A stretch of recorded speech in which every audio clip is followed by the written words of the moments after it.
Whenever classic Sonic is discussed by fans, it's very likely that his design from the American box art and promotional material will be brought up, as well as its deviations from his original look in Japan by Naoto Oshima. What isn't likely, however, is for the UK and European design for classic Sonic to be included in these kinds of conversations. So given that I'm British and I like Sonic and that 3 of my most popular videos are about Sonic products that are British, I want to change that and give this often forgotten iteration some attention.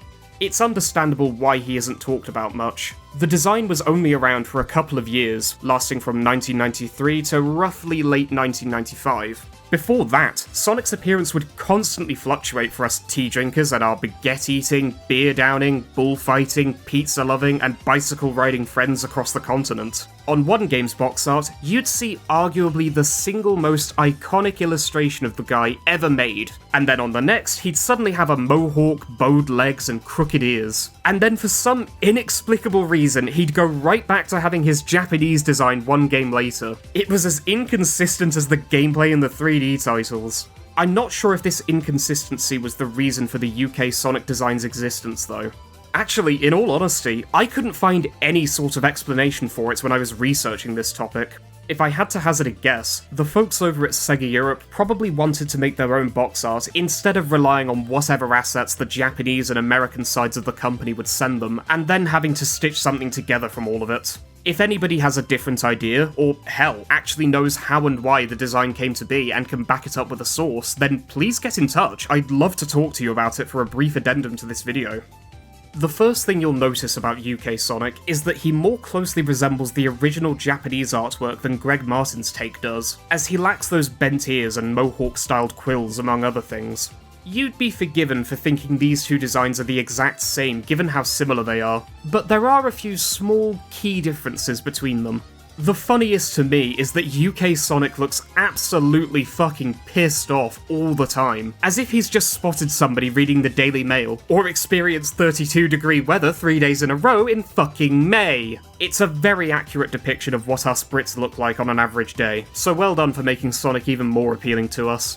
Another noticeable change is the inclusion of soles on his sneakers, which wasn't a thing in the Japanese or American artwork for the classic games. Although it's a very minor alteration, I really like them. The white blends nicely with the straps and makes Sonic's poses pop out, as it were.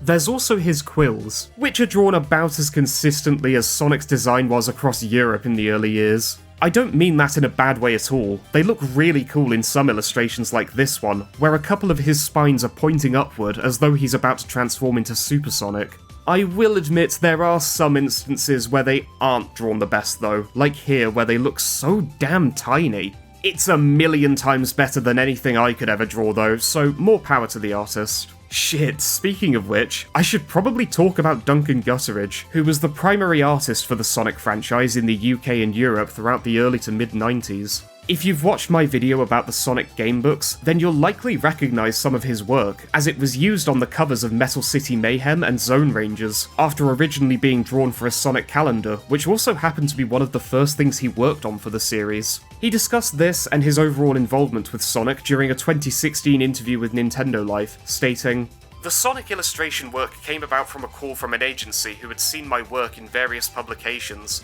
I worked through them at first, as they had the account with Sega Europe. This started with the creation of a series of images for an exclusive calendar in 1992. This led to a number of commissions for point-of-sale material, packaging artwork, the cover for Sonic 3, and Sonic Triple Trouble." His aforementioned cover art for the European version of Sonic 3 is probably his most well-known contribution, as well as being the main reason folks outside of Europe are aware of the UK Sonic design. It differs from all of these illustrations quite a bit, with the shade of blue being a lot darker, the ears being slightly wider and smaller, and possibly Mohawk-inspired quills. It's kind of hard for me to tell how they're supposed to be styled or where they begin, and I don't really care either because I fucking adore this specific image of Sonic. The pose, the expression, the sharp but sleek style of it, it's oozing with aura and 90s attitude. To me, it's the perfect blend of the American and Japanese design, while still looking unique thanks to the shape of his mono eye and those white soles. My friend Jack actually saw a standee of this guy at a toy fair last year. Although he was missing his middle finger, Robotnik must have been like, you know what, fuck you, Hedgehog, and cut that shit clean off. One important thing I wanted to note is that I'm not sure if Gutteridge drew these illustrations that I've shown previously, given how significantly different they are from his depiction of Sonic here, as well as in the calendar artworks. I'm not even sure where most of these come from, to be honest. According to the gallery in Sonic Origins, these 4 were published in a European style guide back in 1994, which I couldn't find any scans of online whatsoever. And I must have spent around 2 hours reverse image searching all of these little dudes to see if I could find any information regarding where they came from before getting fed up. Thankfully, Skooa, a former content moderator on the Sonic Wikizone, came in clutch and told me that they were used on a wallpaper for the 20th anniversary, so a massive thank you to them for the info. Their exact origin is still uncertain though. They could be from the style guide I was just talking about, or somewhere completely different. Like I said earlier, if you have any insight as to where they're from and if Gutteridge drew them or not, then please let me know, I'd really appreciate it.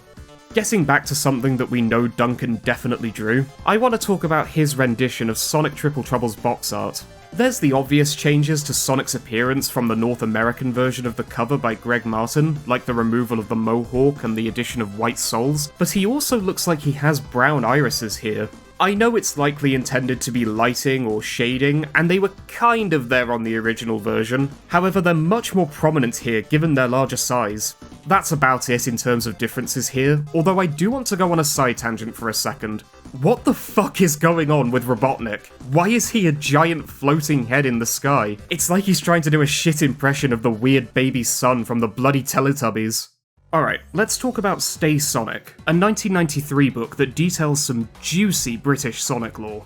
It contains a more fleshed out retelling of Sonic and Robotnik's origins from Sega of America's Sonic Bible, as I've mentioned in my British Sonic Books video. The TLDR of which is, Sonic meets a nerd called Kinterball, he goes fast, turns blue, stupid nerd gets caught in an explosion that makes him evil, and now he's Dr. Robotnik, which then leads directly into the first 2 Sonic games. Beautiful story, let's get into the really interesting bits.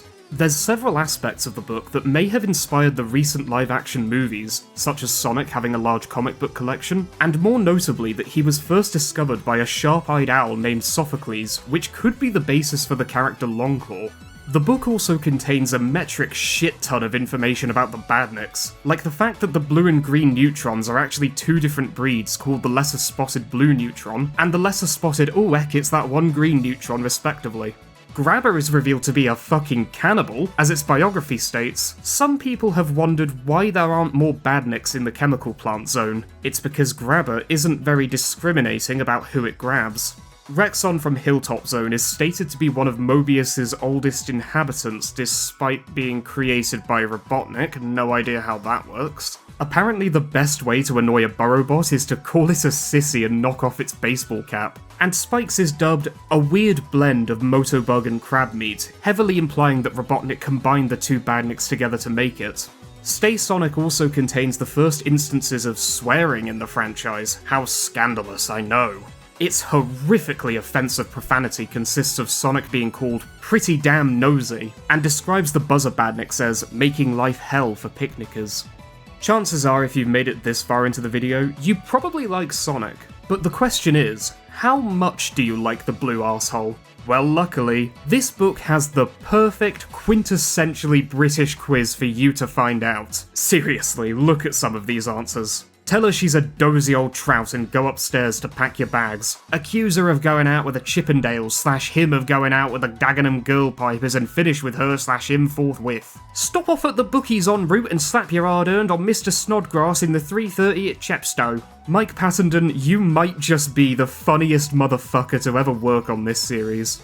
I'd never forgive myself if I didn't bring up the Sonic Celebrities section, where 5 famous Brits were asked different questions about the character. Richie James from Manic Street Preachers revealed that his first exposure to Sonic was in Guildford back in July 1991, and that it was also his worst experience. God knows what happened to elicit that response. Zach Foley from EMF apparently had multiple nightmares where he asked Sonic to go out with him, and came up with the shittiest motto I've ever read in my life. Sonic the Spiky Ball is just describing what the character can turn into. It doesn't express any kind of belief or purpose. What a fucking numpty. A couple of them do their own fan casts for Robotnik in a potential Sonic movie, with Kathy Dennis suggesting Richard Kiel of James Bond fame, which I could definitely see, while Tom Hingley from the band In Spiral Carpets put forward Lionel Blair of all people. Hang on a second, let me open Photoshop. No. Hey, look at that, it's Richard Fairbrass, one of the guys responsible for the weirdest Sonic song of all time a year before making it. According to him, his most bizarre Sonic moment was when he jumped out of the console and ran across the carpet, and the most frustrating thing about Sonic is that he doesn't speak French? Wait, what? What the hell are you talking about? That's the best thing about him! Okay, I've kind of run out of shit to ramble about in regards to UK Sonic now, but before I wrap this video up, I wanted to give you chaps on the other side of the pond and beyond an idea of how popular Sonic and Sega were over here. You see, in the States, the Mega Drive sold 18 million units, whereas the NES and SNES sold 34 million and 20 million respectively. So surely it'd be similar in the UK, right? Well, these two sold a combined total of 2,200,000 units, while the Mega Drive alone managed to sell 3 million units. It also outsold the Nintendo 64, the 3DS, the Game Boy Color, and the original Xbox, which is very impressive. And the hype for Sonic 2 was so immense in the UK that it received 10 times more advance orders than the Queen of Pop Madonna's massively publicised book that came out a month prior, leading to the absolutely beautiful headline, Sonic, more popular than sex. This franchise is fucking weird, man.